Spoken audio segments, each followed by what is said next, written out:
Welcome to episode 86 of the Twig Snapper Podcast. Today I'm joined by Emily Harris, Castleton women's hockey team and Great Britain women's national team. Emily, how are you? I'm good. How are you? I'm doing all right. You have a very thick accent. I didn't know if you would or not. Some people kind of lose their accent after they move to the States. They kind of just like blend in, but you have a very thick accent. I like it. Yeah. I lost a tiny bit of it, but yeah, for the majority is kind of stuck. So Yeah. Oh, that's good. It sets you apart from everyone else. yeah, that's true. So, I know hockey obviously isn't like the number one sport in England like it is in Canada or even the popularity level it is in the United States. But obviously you've got the Elite Ice Hockey League, which is very popular from what I've seen, very good hockey. Um, but in a sense of growing up, what kind of opportunities are there or different, chances for kids to get into hockey? Yeah, so I would say that opportunities are definitely growing for the um women's side of the sport now in England. When I was younger, it wasn't so big. I actually grew up majority of my career playing guys hockey too, which is how I kind of kept up with like the speed and kind of developing my fundamentals through that. So I think now it's slightly different to when I was growing up. But I played boys from uh age like 6 until I actually came here, so 18. And then I started playing in the U16s girls when I was like 9. And then transferred to women's hockey as soon as I was old enough, which I think was 14 or 15 at the time.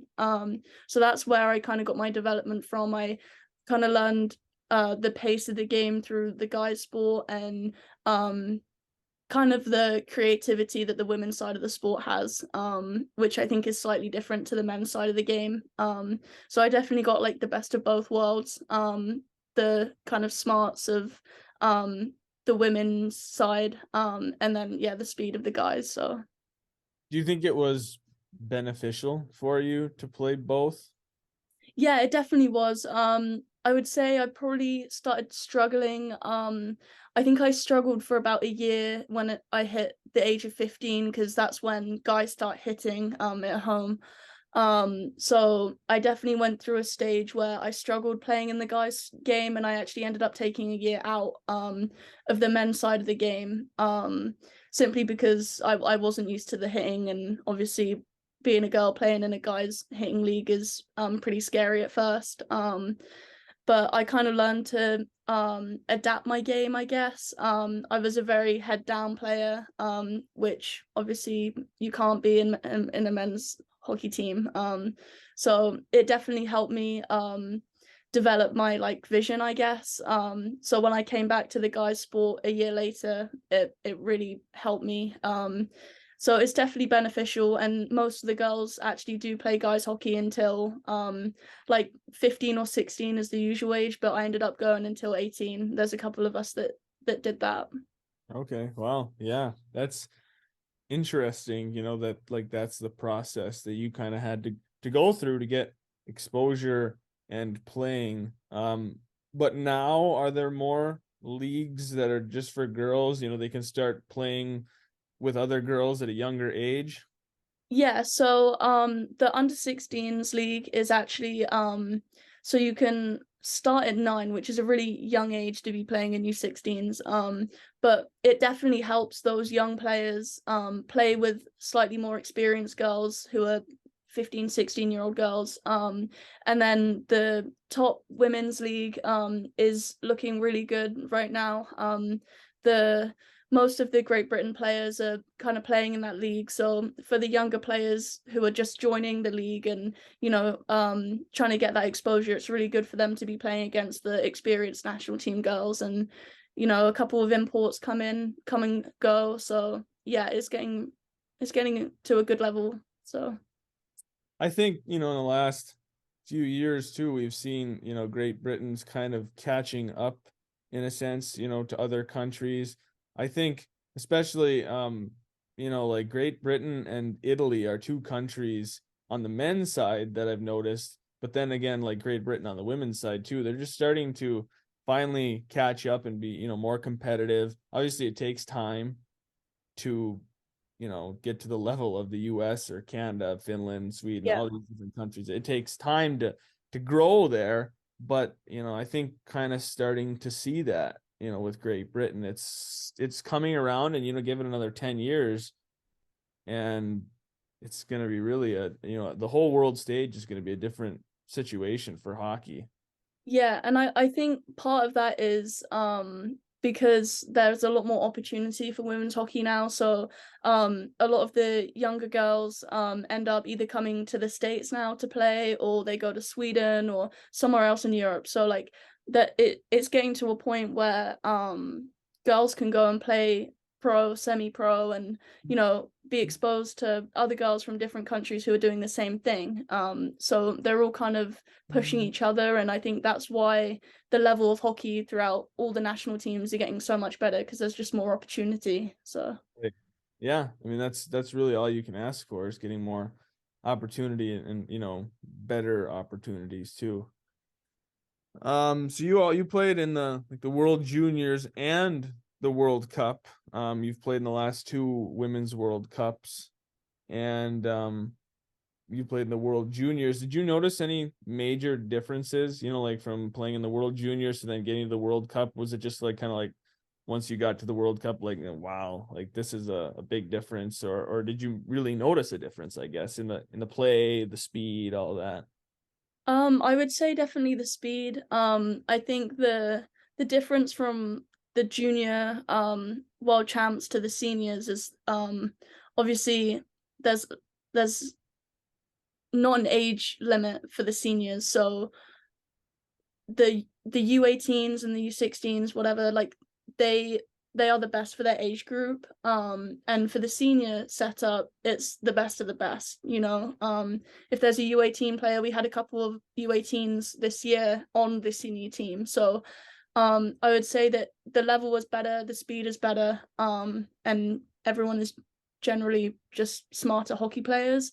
Um, and I would say that there was a huge difference between the world champs last year and this year, because we got the promotion. So it was definitely a lot slower last year, a lot more time on the park, and a lot more space. In this year, the decision making had to be, split second, which is where Great Britain deserves to be. And I think that we have the ability to go up again. And I think that's an opportunity that we should be taking in this coming world champs.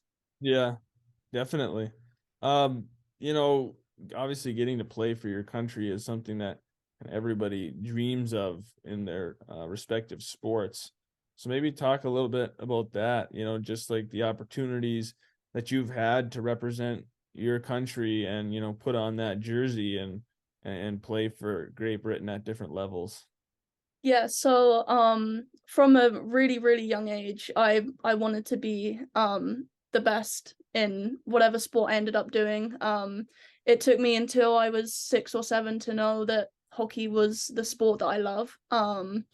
And yeah, I from then I decided that, I was gonna reach the top, and I trained every day. And obviously the girls that I grew up playing with, because I played with older girls, I saw them starting to play for England, and then getting the call up to Great Britain, which is a huge opportunity. And just like seeing them wear that jersey just made me want to push myself even more, because they were the girls that I looked up to, and I knew that was going to be the top level. And from then, yeah, so yeah, it's amazing. It's the best feeling that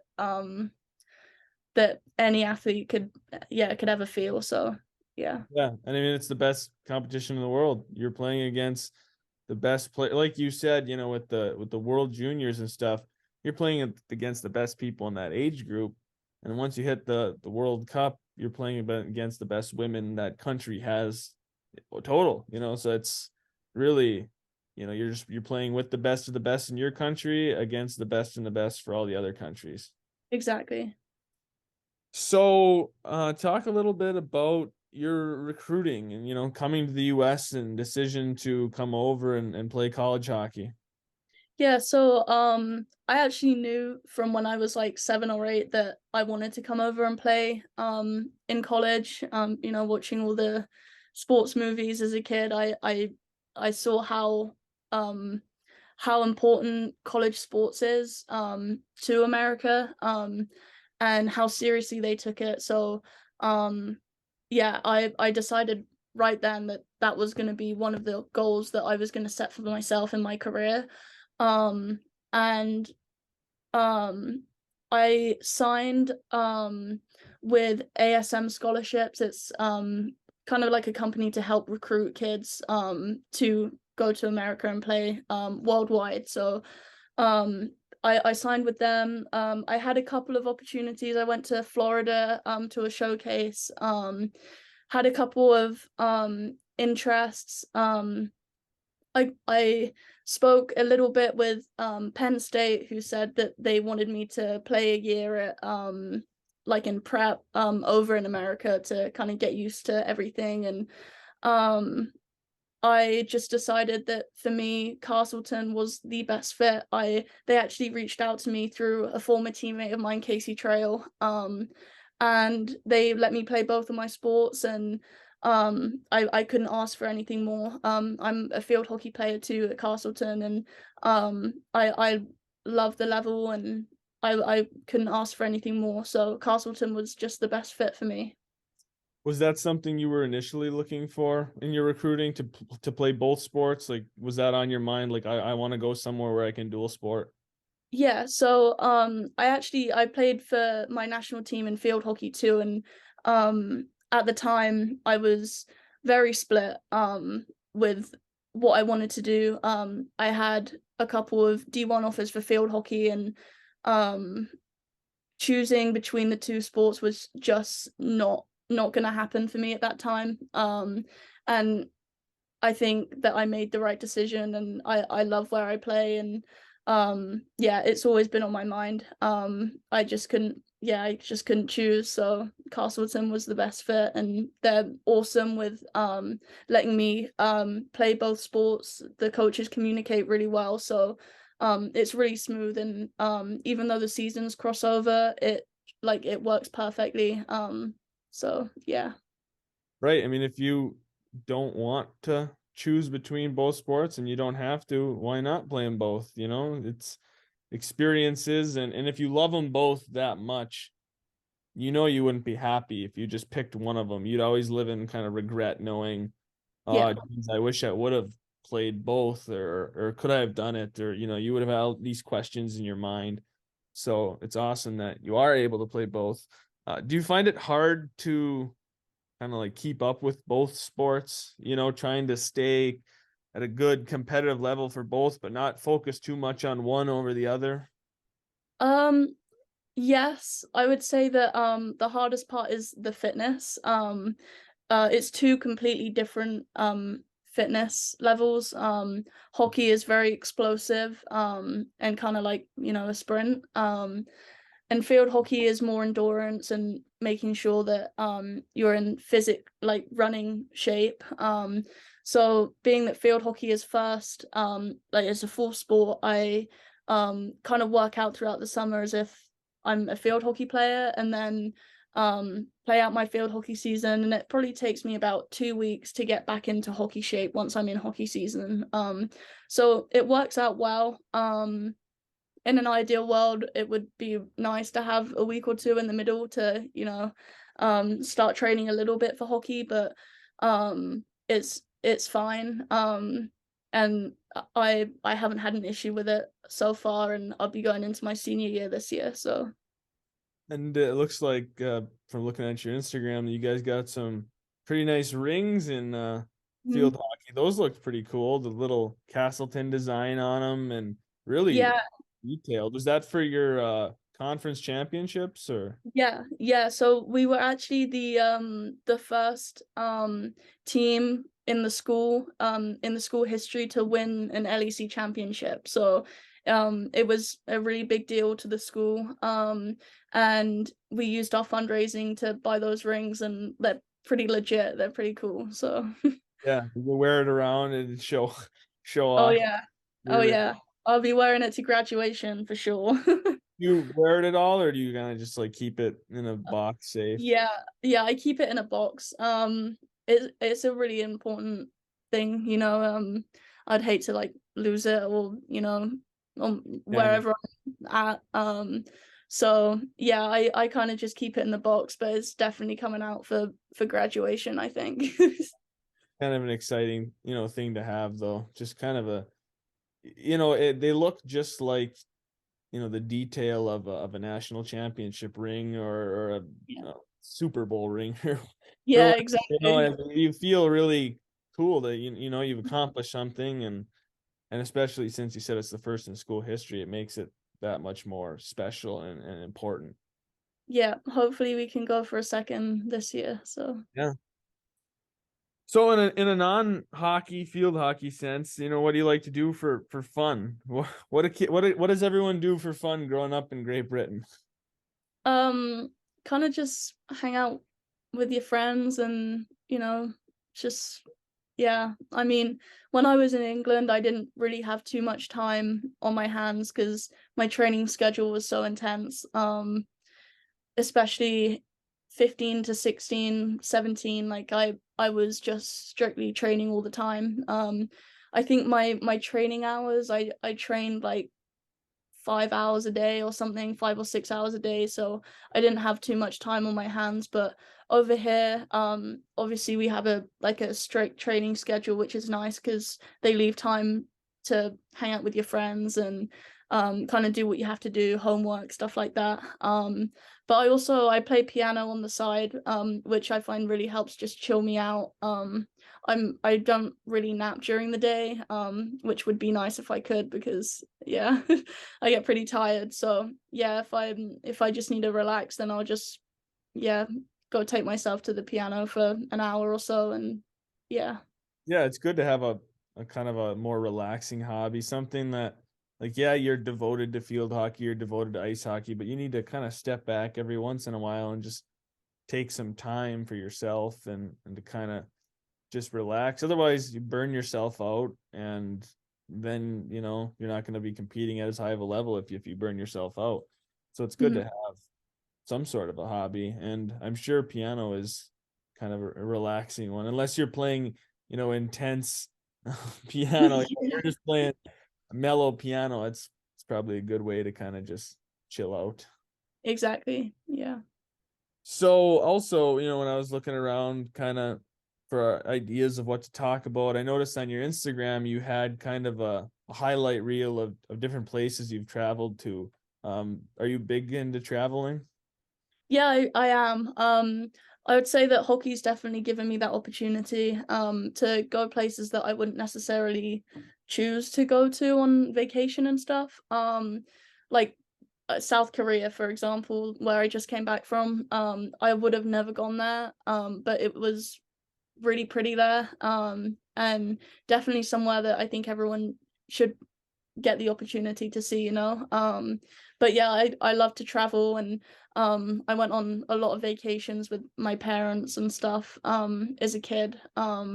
So yeah, I love to travel, and hopefully when I graduate, I get the opportunity to head somewhere else that I wouldn't necessarily see if I wasn't given the opportunity. So If you could go anywhere in the world on a trip, all expenses paid for, like right now, where would you go if you could just pick anywhere? Bora Bora. Okay. Huh. Yeah, yeah, it just looks really pretty and Yeah. um very relaxing. Yeah, I haven't been on vacation for God, I don't know, a good couple years, Yeah. especially with COVID. So it'd be nice to just hang out on the beach and Right. yeah. Good. And then, obviously college and hockey and field hockey and everything. I mean, I know a lot of people, doing this podcast, talking to a lot of people, a lot of things they used to do once they get to college and they start really focusing on their sport. it's like, oh yeah, I haven't done that in years, or I haven't, it'll be nice to be able to do that again someday, and kind of get back to your hobbies, because you devote all your time to your sport. Exactly. You just spend so much time doing that, which is great, obviously, and you wouldn't do it if you didn't love it. But Oh, exactly. Yeah. No, I wouldn't have it any other way. So which that's awesome that you don't have any regrets, or anything like that. But yeah, I like to travel a lot too. I've got a bucket list, different places that I want to go someday, and I'll probably never get to most never get yeah, to most of them. exactly. And that's so expensive, or there's just not time. It's just life is busy. Yeah, yeah, exactly. But it's nice that, like, hockey is giving you opportunities. I mean, that's I guess another thing about athletics in general, is you get to do so many unique things just because you play your sport. You get to go to unique places, meet new people, have new experiences. And it's really, you know, important, I think, in just kind of in general, and kind of helping, form people into being better people. Exactly. Yeah, and I would say that I've met some of my best friends through hockey, whether it be at home or other countries or here obviously. Yeah, it just gives you kind of like a big network of people that you can always reach out to everywhere around the world. So Yeah. And the hockey communities, it's a tight community, and people are always willing to help, and always, can people you meet now, you might not stay in touch with them, but your paths might cross in 20 years, and it'll be like you never stop talking, and they're just like connections that last a lifetime. um it's a really, really tight knit community, and everybody knows everybody. You like bring somebody, oh yeah, yeah, I know that person, or everybody knows everyone. It's a really cool sports community. exactly. All right, well, I think that kind of a good place to wrap it up. Touched on all the big things, and definitely hope to see Great Britain climbing the world ranks here. It's obviously, like we said, it's hard, and it's hard work, and it takes a long time, but in the end, it's going to be worth it. And we're already starting to see it pay off. So good luck with all of that in the future. Good luck with your senior year at Castleton, and thanks for coming on the podcast and talking. Thank you for having me. Yeah, of course.